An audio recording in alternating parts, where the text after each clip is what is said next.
the vast preponderance of evidence is showing that porn addiction's real, just like gambling addiction, just like food addiction, internet addiction.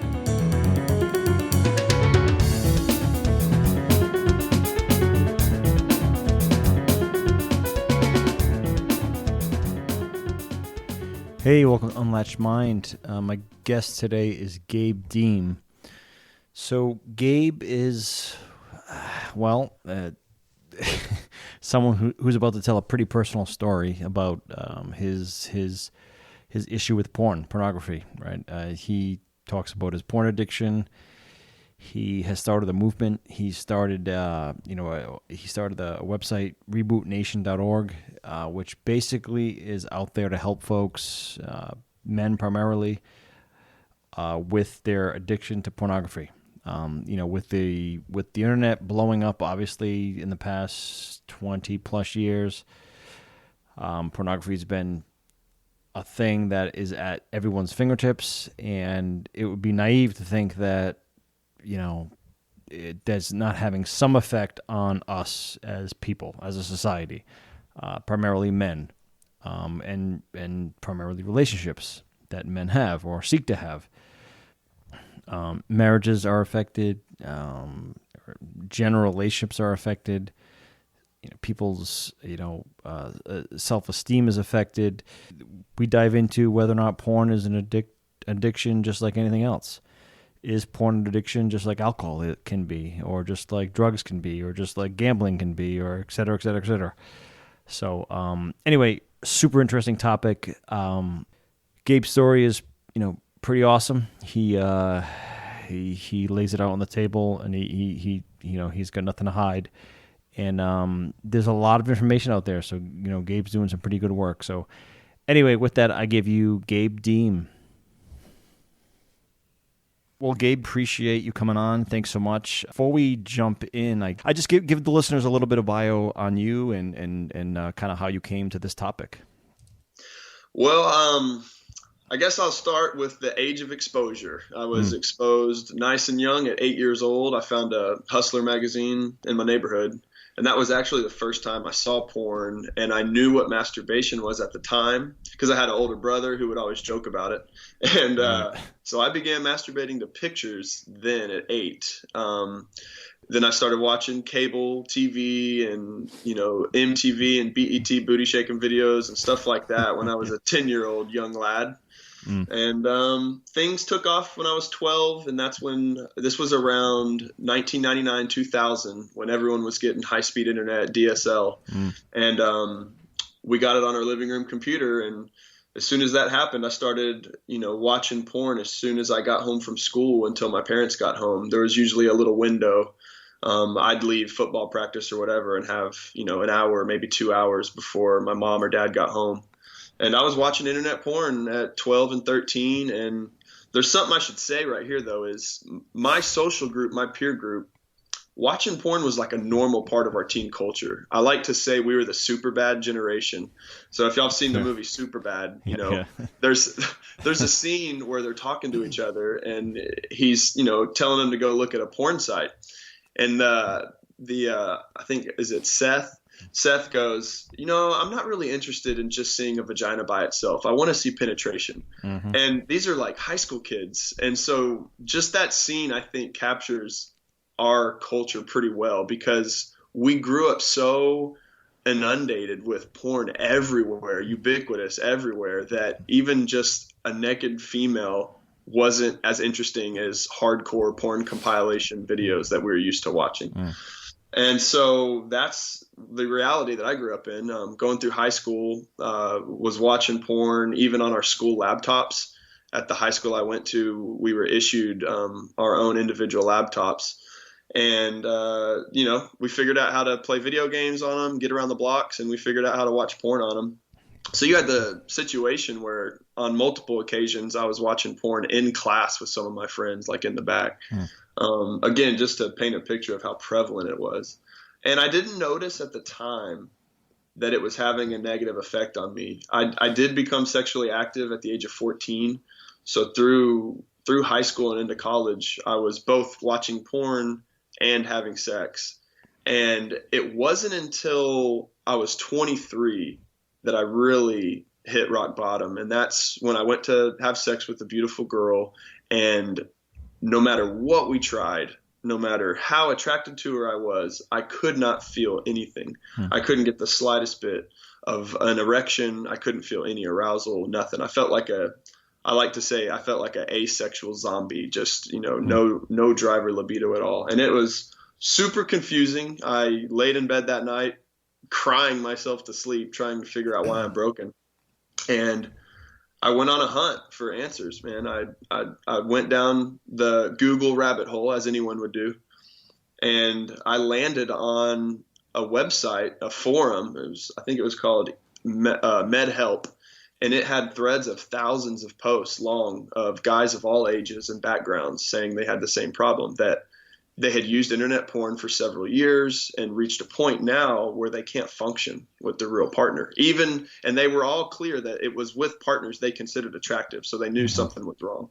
And so that's a misconception that a lot of people have, is it's maybe not an interest in your partner, but the overwhelming majority of young guys that are saying they have problems know that it's not their partner's fault. It's something with them.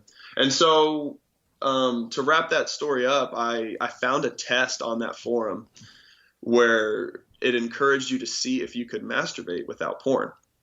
And I hadn't done that in like a decade. I had porn every single time I wanted to masturbate. We even had it on our PlayStation portables, like a Game Boy device. And I had it anytime I wanted it. And so I never even thought to masturbate to my imagination, which is something, my dad and my grandfather would have done plenty. And so when I tried to do that, I realized I couldn't. I could not even masturbate with fantasy. And no matter how hard what I did to myself, how hard I stroked myself, whatever, however, I don't want to get too explicit, but nothing worked. And I went back to my room and I turned on porn and I instantly got an erection. And so it became really clear to me in that moment. That was my epiphany of, oh my gosh, I'm dependent on porn to function. And that was May 2011. And so I decided then to quit porn. And eventually, once I got educated, I dove into the science. I into the literature and articles and what people were saying. And I saw that you could reboot your brain. You could regain sensitivity, with your dopamine receptors. You can rewire your arousal template back to a real person. And so I was highly motivated and I went through the process, and it wasn't easy, but after 9 months of rebooting, I was able to have successful sex again. That's a crazy story, man. I mean, and I guarantee you, many people listening can relate. I mean, especially the younger generation, because it's so much more prevalent now, right? Obviously, technology, internet. It's for me growing up, it was magazines under dad's mattress or whatever the traditional old school things were. But yeah, I'm sure a lot of folks, especially the younger folks, can relate to that story. But thanks for sharing that, by the way. I can't imagine that's an easy thing to share. And obviously, the first time you shared it was probably the hardest. But just going down that path, I'm sure you're helping a lot of folks just by exposing your personal story. But I appreciate it. It wasn't easy. It wasn't easy to decide to do it. It took me a while to muster up the courage. But I will say this before I forget. There was two things that really motivated me to speak up, and that was, one, the misconceptions out there on the topic and all the denial of the science that existed that explained our situation. So that was frustrating, knowing that there was an answer to these guys like myself and others that were suffering, and the answer wasn't getting out there. So that frustrated me. And the other thing was, I knew some of these guys like myself were having suicidal ideation and were very, very broken and in dark places and not happy, and in many cases felt like there was no hope. And if they go and watch mainstream shows or read mainstream articles that are denying the science, that could, I hate to think about if there's been people that have, decided that there was no hope and they gave up. And so the lack of information and knowing people were hurting eventually gave me the courage to push past that boundary and start speaking publicly about it. And I'm so glad I did, because, wonderful people like yourself and many others have given me a platform to share. And I've gotten so much feedback from guys of all ages and partners of all ages and women of all ages, right, that have benefited and turned their lives around. So, well, yeah, it's so such thank a you. yeah, no, 100%. I mean, thank you. I mean, and it's the stigma around it is so. I mean, when people, and we'll get into the science of this because that's my favorite part, frankly, because just what I followed, when I started like looking into the, I think I found Gary Wilson's book, right? Was it Gary Wilson's, Your Brain on Porn book. That originally came through on some feed, and it was from a neuroscience blog or something. And I was like, oh, that seems interesting. And I kind of went down that rabbit hole, and then I found your work, and long story short is what. Like with Gary, yourself, what I love about you guys is you're science first. I mean, it's science. So you're not just, there's no, because I first was thinking, okay, well, let me just distill this. Is there some moral or religious backing to why he wants to, beyond it, proclaim X, Y, or Z? And I didn't see any of that. Zero. I just was like, no, you had a personal problem. Holy shit. Look into the science, and it all seems to back up your claims. Yeah, I personally view it as a health issue, and that's how I think about it. Yeah. Definitely didn't have any intentions about the morality around it. That's just not how I think about it. And Gary himself is the same way. We're, both of us are not for banning. I'm pretty libertarian. He's a far left liberal. He always jokes that he's far left, further than Bernie Sanders. But the main point is that's a huge misconception, is that young people today are raising awareness about the physiological impact it's having, the negative effects it's having.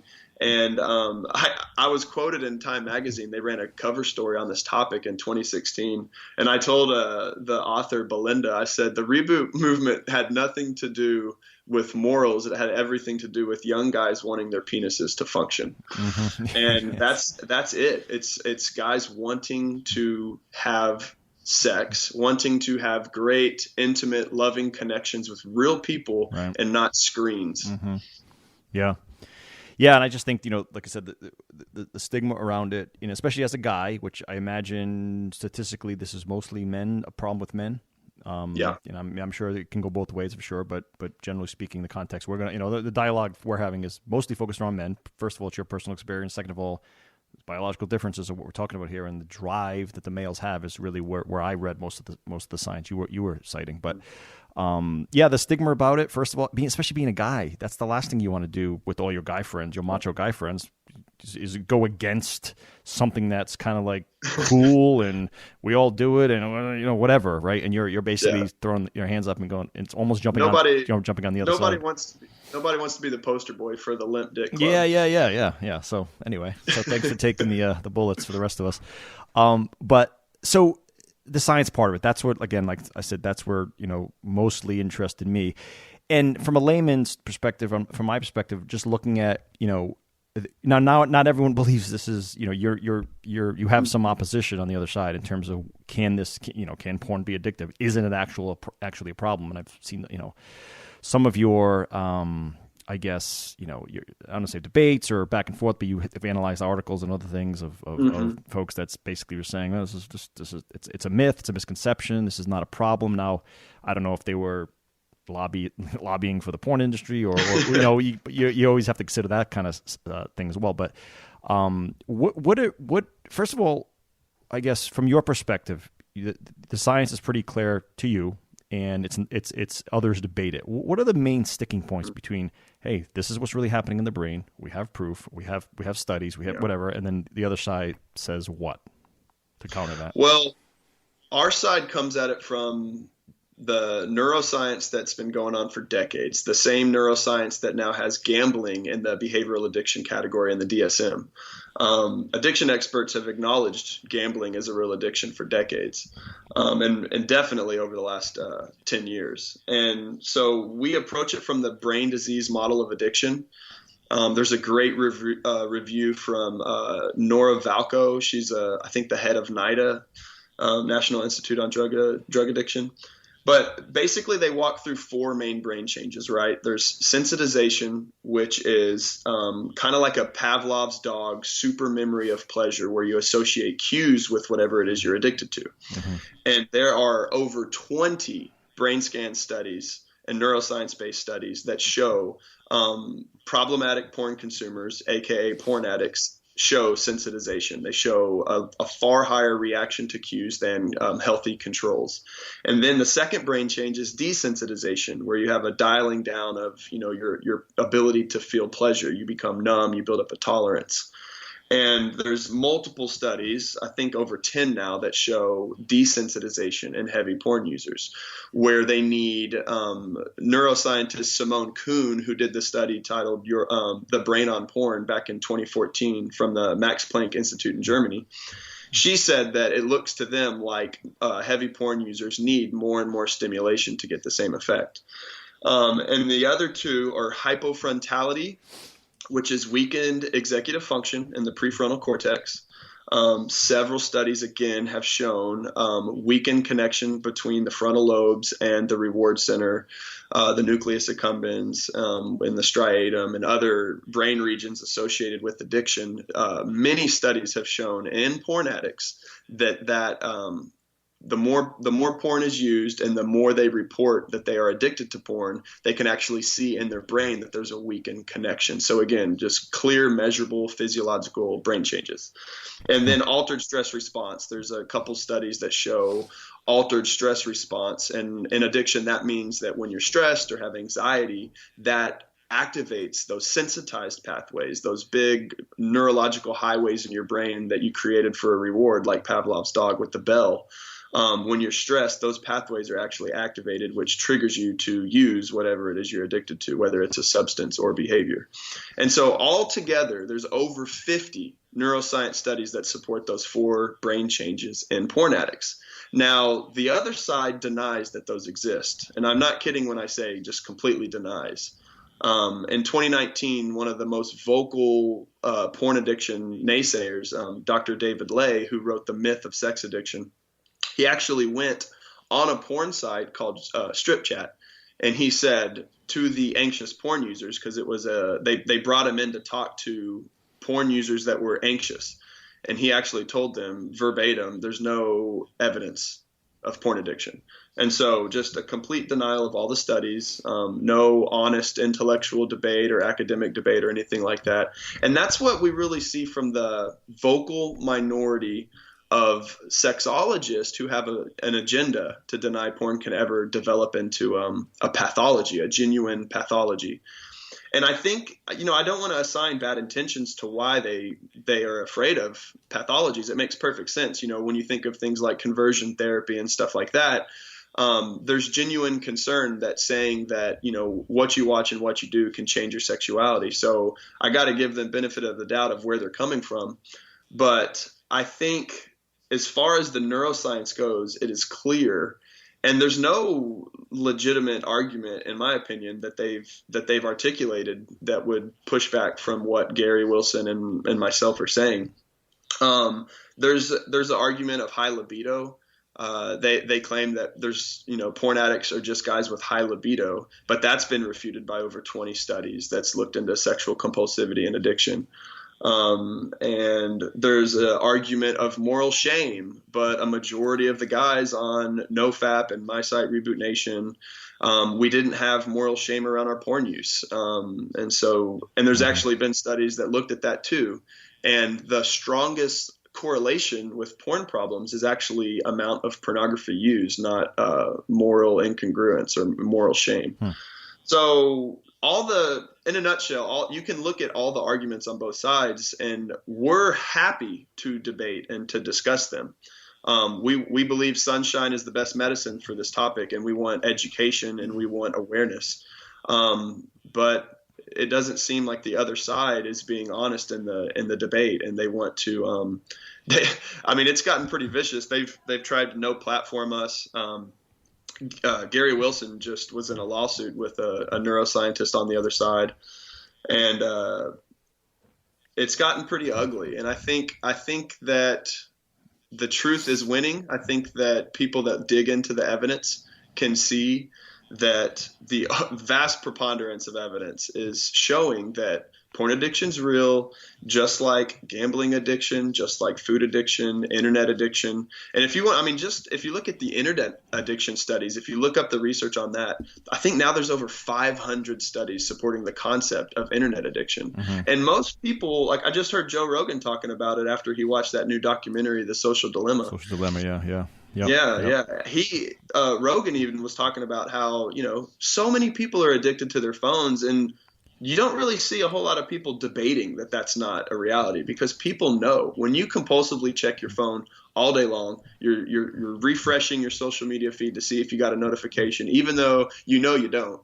It's clear that you're trying to get that dopamine hit. You're trying to scratch that itch, and the science has been there for decades. And so there's just like a disconnect between the sexology field. They have been, friends with the Kinsey Institute and kind of anything goes in sexuality, which again, it may have, originated with good intentions, but now they're so invested in denying any type of negative effect of anything with sexuality that they're blind to what's happening with internet pornography, which is not real connection with the human being and what we evolved to do.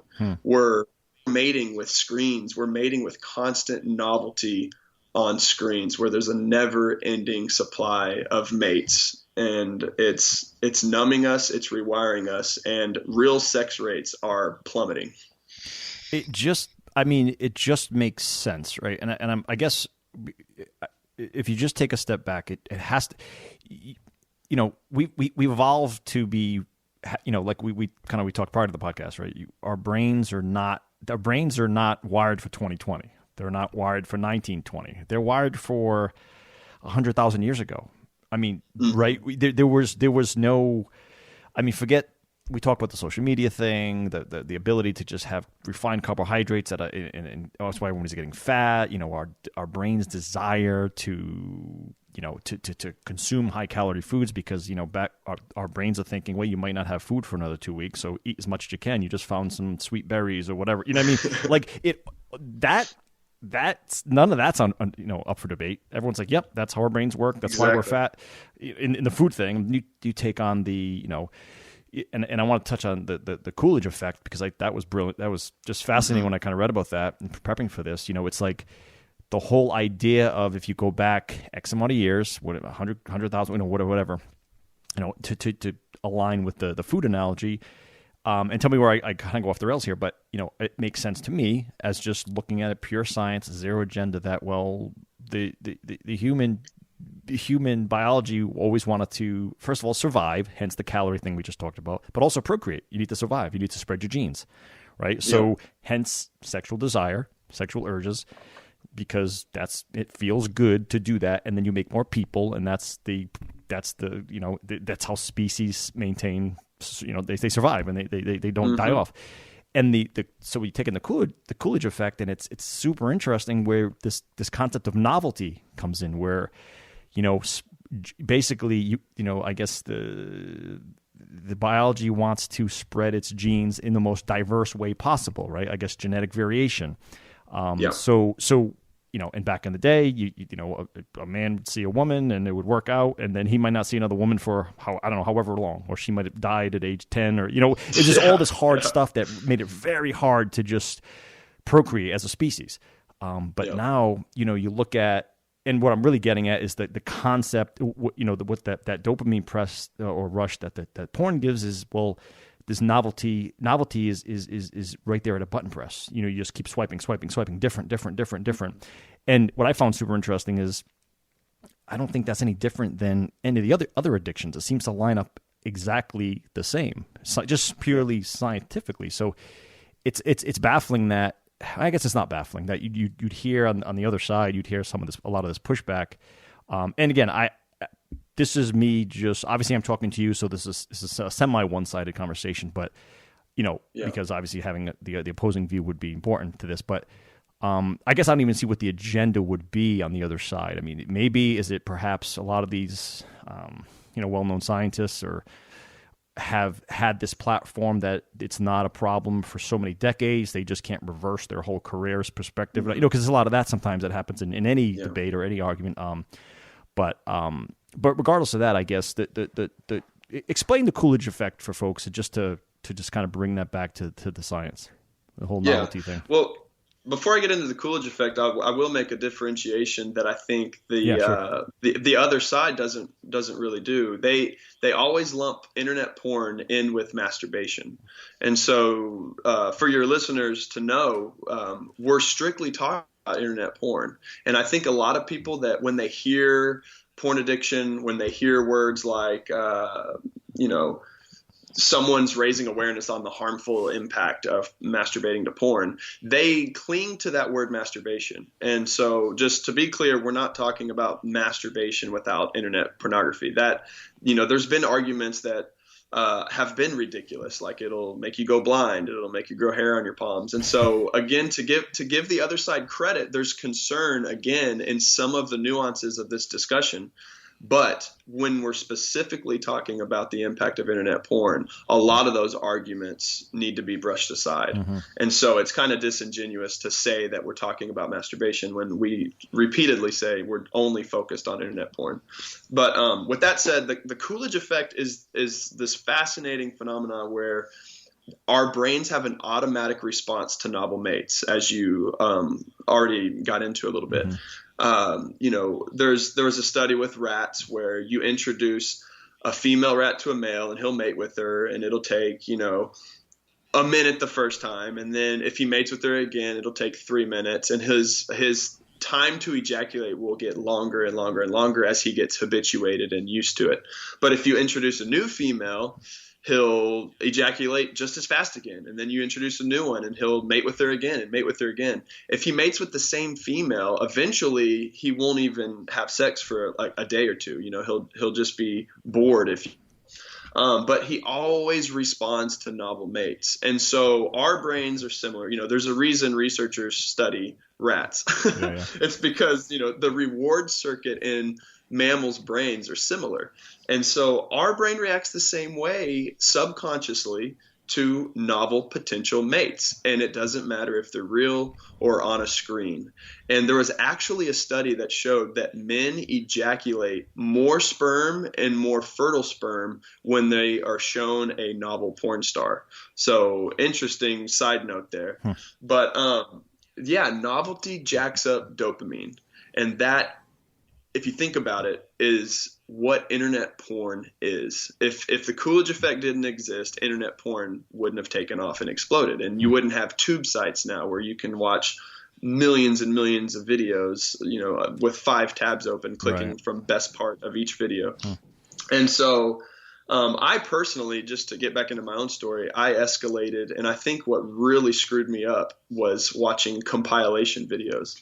So when tube sites took off around 2006, shortly after YouTube was created, that's when the game really changed. And after that tube site explosion, when novelty, the ability for the Coolidge effect to take place, really took off, shortly after that, in 2007 and 2008, you started to see a flood of guys coming in on forums all over the world saying that they're screwed up and they can't function sexually.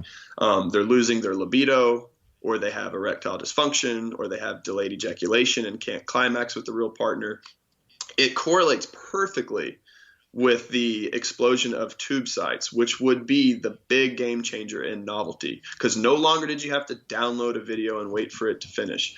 No longer did you have to, back in the day, go to a store and get a DVD, or there was instantly available clips.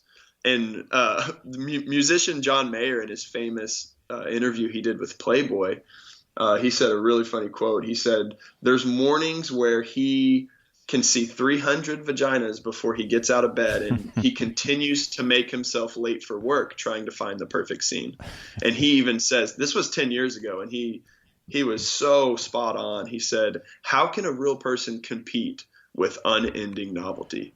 And I think he nailed it. And guys don't, again, this happens subconsciously, right? Most guys don't say, "Oh yeah, I'd rather watch porn than have real sex." That's not typically how you would think, but it ends up happening that way whenever your brain gets rewired.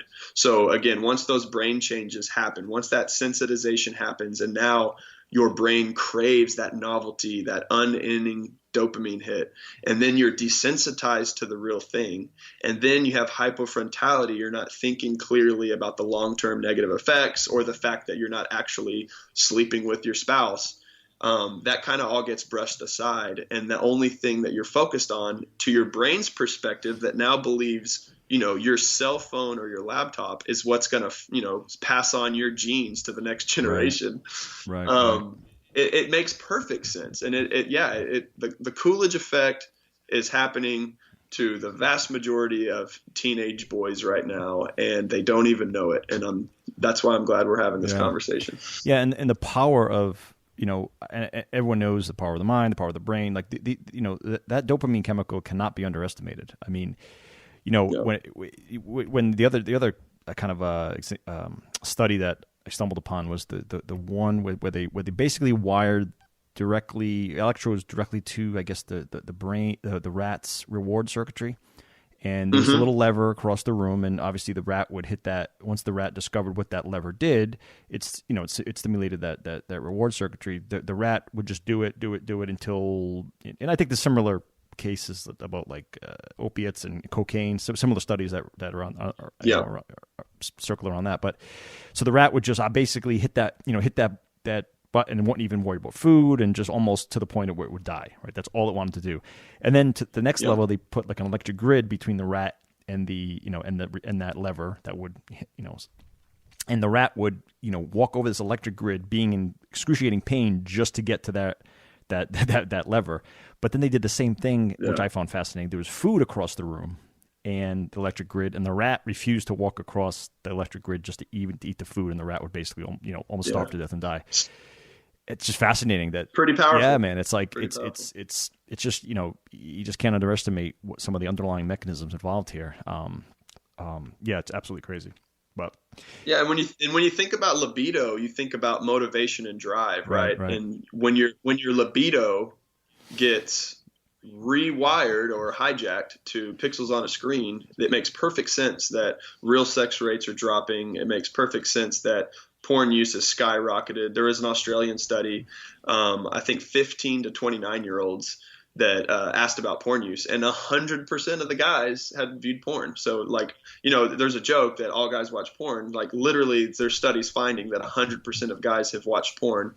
And even 10 years ago, a Canadian researcher, Simon Loagenes, he tried to do a study comparing college students. He wanted to get a group that hadn't seen porn to compare them with porn watchers, and he couldn't find a college student that hadn't seen porn. Right. So the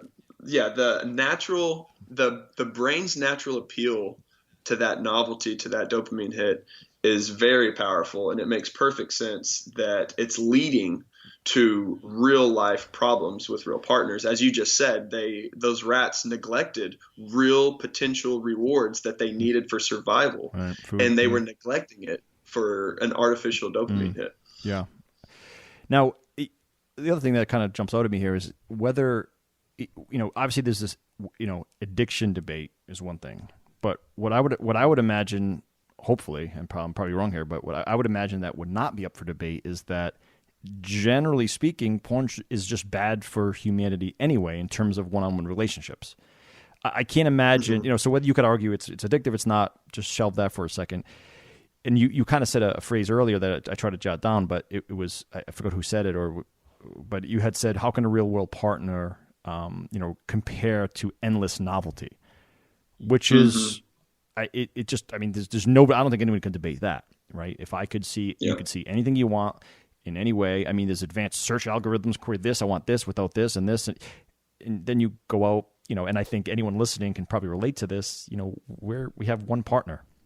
Most of us that I guess jump into a single, whether marriage, whatever, a single partner relationship. And I know that some believe in polygamy and all this other stuff, but shelving that for a second, if you have a partner, they're the same flawed person, just like you, myself, everyone.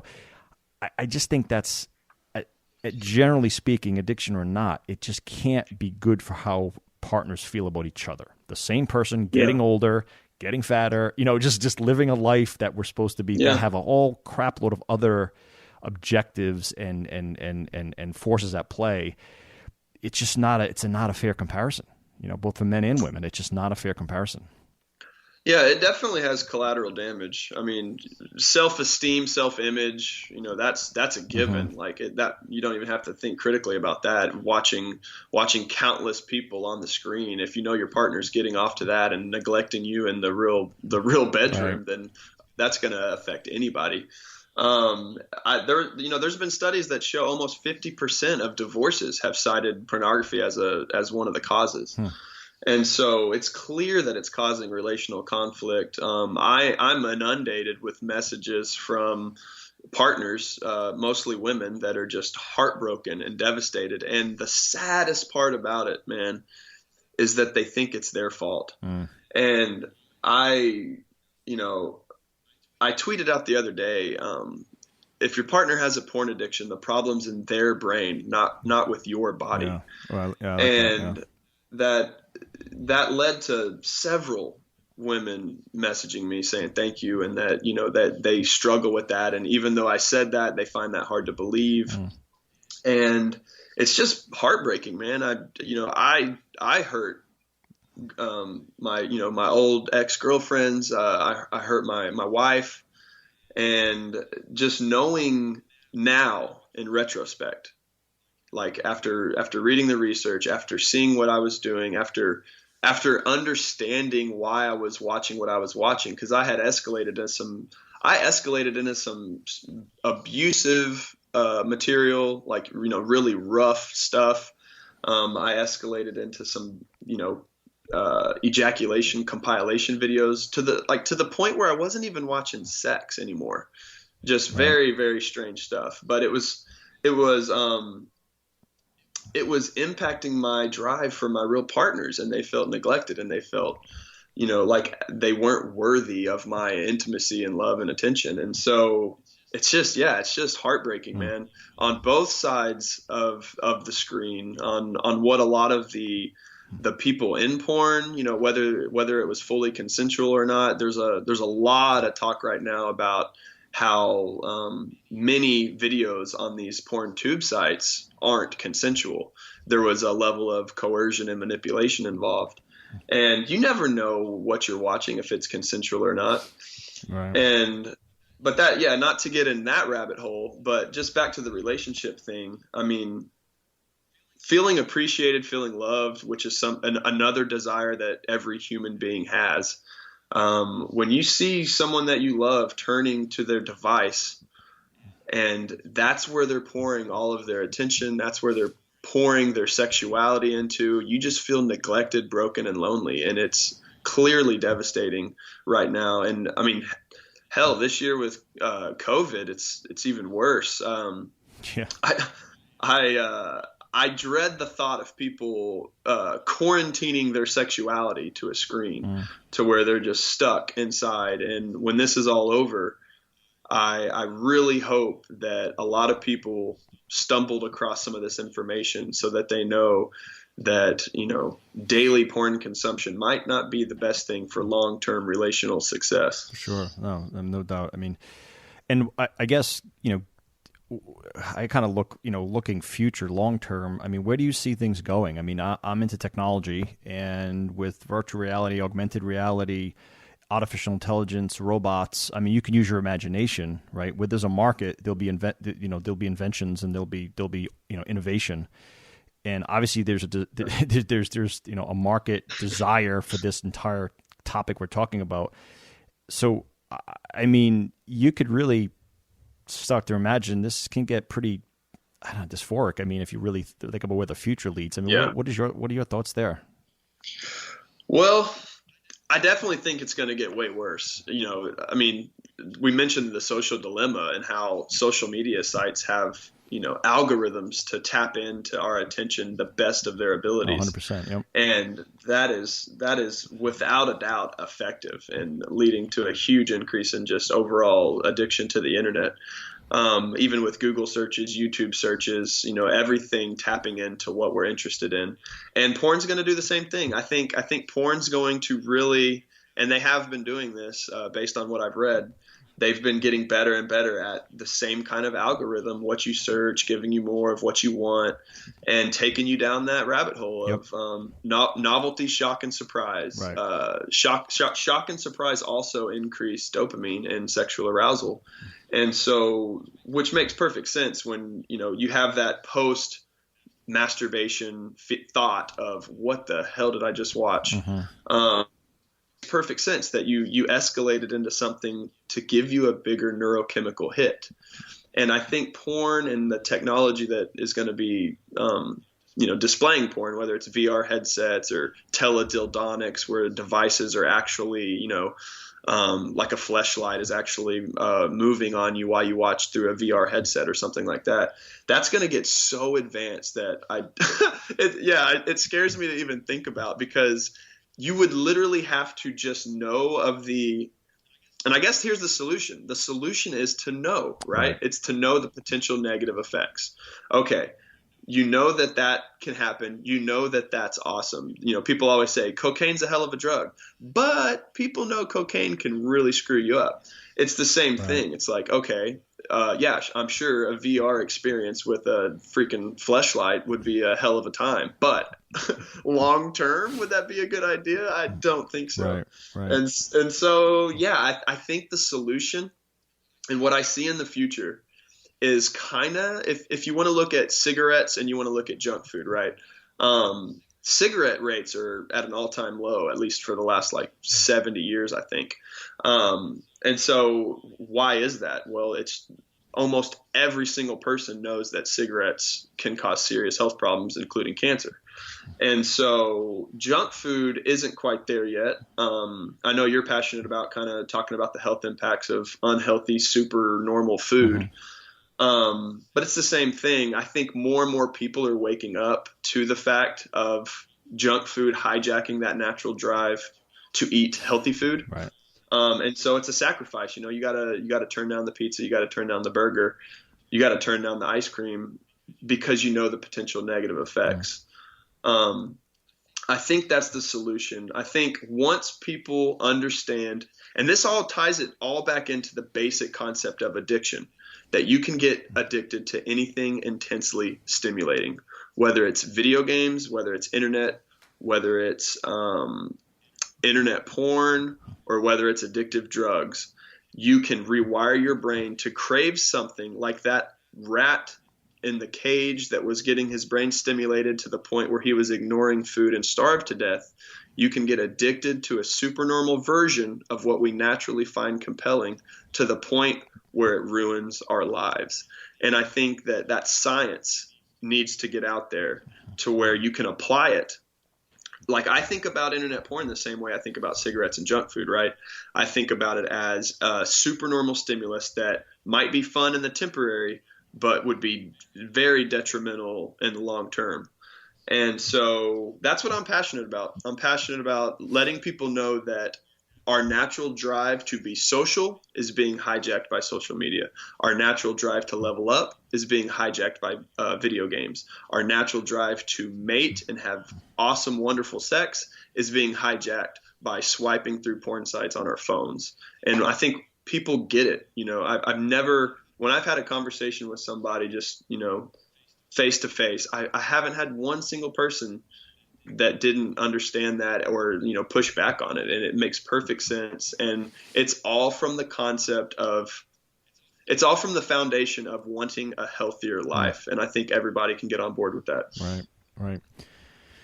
Yeah, it's, and I think we used the word stigma a few times already in this conversation, but I'm hoping the stigma of it doesn't slow down or drag the science. It's just, I feel like the stigma is going to be something that just causes a lot less awareness, right? Folks like you, it's a lot harder to come out and say. It's a lot easier to say, I can't drink anymore, right? I don't want to drink anymore. I gamble too much. I'm not betting, and not even $1. Like, people are pretty more comfortable saying and admitting they've had a problem in those past exactly. areas, but what we're talking about is a lot harder. So that stigma, it's probably, and folks like you and others are going to bring it you get it out of that stigmatized, perspective. And again, that's Yeah, I'm so trying, huge. and I'm not the only one. There's ever since I actually was the first guy with porn-induced erectile dysfunction to speak up, as far as I know. But ever since then, and I started doing that in 2012. If you look on YouTube now, there's so many people speaking up. It's so awesome and encouraging. So many people willing to be vulnerable and put themselves out there. And I think, again, the debate around it is frustrating because it's, in my opinion, and what I know about the scientific literature, it's not honest. The vast preponderance of evidence is on one side, and it's a real problem, and people are suffering, and people need help in the information. But I think the debate will slow it down. There's a $1 billion industry that doesn't want this information to get out there, and everybody can see why. And I don't know how effective that the misinformation campaign will be. If anyone's interested on the whole debate and like the agenda to deny porn causing problems, I did make a YouTube video called The Porn Playbook. And what we're seeing now is kind of similar to what the tobacco industry did, where, the industry is partnering with researchers and encouraging them and having them deny the negative effects. And so, I don't know how effective it will be long term now that you can get information, with a swipe of a finger, and you can go on YouTube and try and find somebody to, tell it straight up and tell it how it is. I think that information will win and education will win. I fear that it might take decades, and I hope it just takes a couple of years, but, who knows? Yeah. And the fun and the ironic part, or even almost borderline funny part, is you try to search for topics like this, and if you just type porn and hit enter, you're screwed. If you type in porn addiction, you get to a different, but it's like you can't even search for the information because you're going to have to actively guide yourself away from what what they want you to see. It's tough. Yeah, man. And it's like, and I also, I've worked in data centers as well, and I've gotten tours of data centers, and there's thousands and thousands of servers serving data, internet, if you will, to the world. And I shit you not, I remember I'll never forget the one time I went through a certain data center, and the guy was just walking me through it. He's like, this is Google, and this was way back, and this is a while ago. He's like, Google was kind of just starting, and that's Google. They're a smaller company, but they got some pretty cool searching stuff going on, and that's porn, and that's porn, that's porn. And I mean, it was 80% of the server racks just flashing lights, and you just in your eyes just visualizing, and a quick Google will show you 30. I've seen numbers 30% up to 50% of the entire internet's traffic is just all porn. Yeah. It's mind-boggling to think about that. So. You're right. It's a real problem in terms of that supply and demand. The demand's there, and the market is going to continually to respond to that demand. But I think you said you're more of a libertarian. I'm sort of in the same way. Like, hey, I don't think making this stuff illegal is the way to go. But awareness and knowledge is to let people make decisions and and guide their lives to live a more balanced, healthy life is probably the best medicine. It sounds like that's your platform. I'm all for better sex education. And what I mean specifically by that is I would love to see the basic neuroscience around sexual conditioning and addiction taught in middle schools and high schools. It doesn't, you don't have to be explicit. You can teach them the basics of addiction, right? Your brain can wire for something, get sensitized. It can get desensitized. It can develop hypofrontality, which just means your steering wheel in your brain, doesn't work as good, and you'll make poor decisions. And that altered stress response will make you crave whatever it is you're addicted to. Kids can understand that. And I think that needs to be taught in middle school and high school. If parents are concerned, I don't want my kid to have a lesson on porn addiction. It's like, it doesn't have to be just on that. It can be vague. You can apply it to all versions of natural rewards that are you can do video games, social media, and porn all together to where there's less stigma and less shame around the conversation. And kids will totally understand what you're saying. And so that's what I'm passionate about. I definitely don't think banning will work or it will ever be possible. With that said, I am for maybe I still don't even know if I'm 100% with age verification, because I know the libertarian in me is scared of any kind of, censorship or government control of who can watch what. Yeah. But I don't know. It's tricky. The UK pushed for age verification a couple years ago, where I thought they had a good concept. They gave adults they wanted to give adults the option to pay cash or go to, like a corner store and get a code to type in that would not be traceable to who you are. And then you could have access to porn. So you would just kind of like buying alcohol, you'd have to show ID and then you could have your porn code. And I thought that was a pretty good idea. It didn't go through. It got held up. I think they're still pushing for it. But I mean, that's, as far as like politics and regulation, like that's probably the only thing that I would be for, is trying to do a better job protecting kids. Whether that's like mandatory internet filtering software on devices. I think it'd be cool if like you go and buy an iPhone for your kid, they ask you, is this device for a minor? And then they go ahead and give you a device with filter controls like already set up. I think that would be a good idea, but at the end of the day, you and I both know, and everyone with a young person that's tech savvy in their life knows, kids will figure out how to watch it, and prohibition obviously doesn't work. Right. And so, it just, what do? We educate. We know people want to live healthy, happy lives, right? They need the information to empower them to make good choices. Yeah. No, I think this is like everything else. That's a great summary. It's a great sort of semi-closing summary. I mean, it's like everything else. There's temptation everywhere, and it's and one thing that's told me the more I've learned about the brain is that our brains are wired for survival, and there's things there that our current society completely just hijacks. You went through a perfect list, right? Social media, shit food, porn, like then the market takes advantage of that, right? I mean, in software development companies now, they have like 30% psychiatrists on and retainer or psychologists to understand, wait, where should I put this button? Yeah. What color should I make this button? How should I flash up this icon? Should I flash this icon up 3 times? Should I flash it 4 times? It's also psychology, right? Yeah, sorry to interrupt. No that I just immediately thought of Fortnite when you said that. I had a big debate with a friend last year. We were talking about Fortnite. What made Fortnite so awesome 3 years ago when it really blew up, and now tons of video games, even Call of Duty, mimic their model of battle royale. And if you really look at it, they mastered the novelty concept to get people addicted.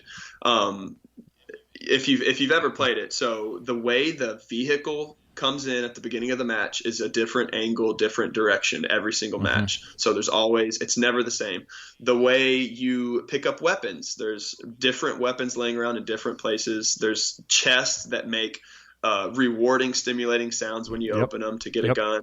The guns are always different. Literally if you look at games like Fortnite and popular battle royale games right now, think about novelty and you'll totally understand why they're so addicting. They have daily challenges that come out every single day. And I have, my nephew, my 10-year-old, 8-year-old nephews, they are so obsessed. And there's even like a currency in their teen culture now, the childhood culture. Like I collected Pokemon cards when I was a kid. Right. These kids are bragging, and like I've read articles where they're getting bullied if they don't have all the Fortnite skins. And it's that novelty. It's that they're milking their parents' wallets to get the daily new skin, and it just creates this whole nother complex level of social points too, where that's addicting too, trying to climb the ladder in the social hierarchy. 100%. It's 100%. I have a 7-year-old. He's all in. I mean, between Roblox and Fortnite, it's so, and everything about it is addictive. You got to get this currency each game. You have to get to the next level, to get to the next gun, to get to the next vehicle. And he wakes up and he's excited about it. And I find myself in constant reward, right? And you just I can see it in his eye. I'm like, he is aggressively pursuing that dopamine rush. I can see it. I mean, it's so obvious. Exactly. And you're exactly right. Exactly right. So it's this crazy. I want everyone to just know that, like, just just the world, like the point of this whole thing is, I think, like and I think it can't be undervalued or underrepresented. The market will respond to this stuff, and it's so important because we're up against, you know, a big giant machine here, and right, I'm a big open market person. I enjoy, you know, I'm a big capitalist person. So I'm not, you know, I'm kind of with you. I don't want to shut stuff down and regulate, but knowledge in all these areas. And obviously porn is a particular one of interest. So I guess, what is Reboot Nation all about? Your site's what, rebootnation.org? Yes. So what are you guys all about? What do you do? Well, so my site's just a recovery forum. It's a free online recovery forum where anyone can sign up with a pseudonym or your real name. Most people use pseudonyms, and just, you can journal, you can ask questions, and you get support along the recovery process. And there's success stories there. There's a partner section. So if you have a spouse or a boyfriend or girlfriend that has a problem, you can ask partners their experiences and get advice from them. And it's connected to my YouTube channel. The Reboot Nation on YouTube is where I make either, you know, informational or advice videos. A lot of them, my favorite thing to do is just give advice for recovery and break down the science in really practical terms to where, you know, most people can understand it.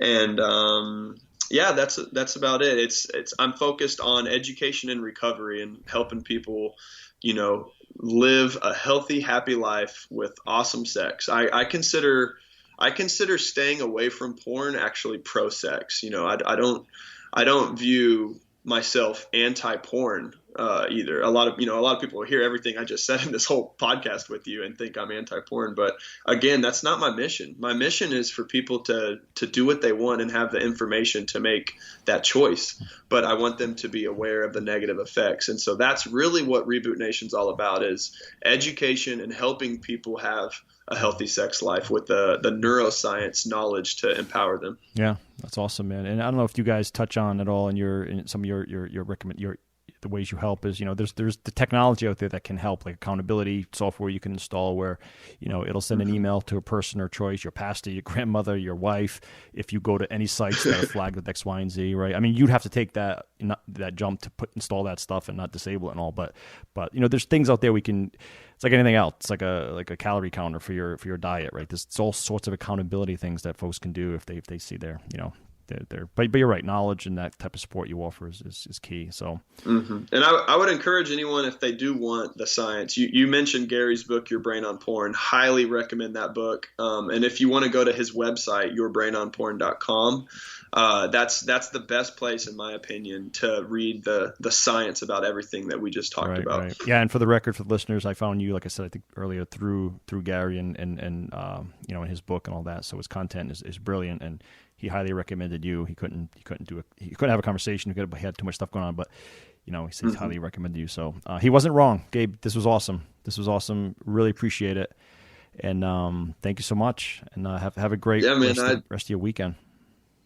Yeah, I appreciate it, Vinny. I think it's one of the most important conversations that's not being had, and I can't thank you enough for letting me share. Absolutely, man. All right, thank you so much, Gabe. All right, have a good one. Bye.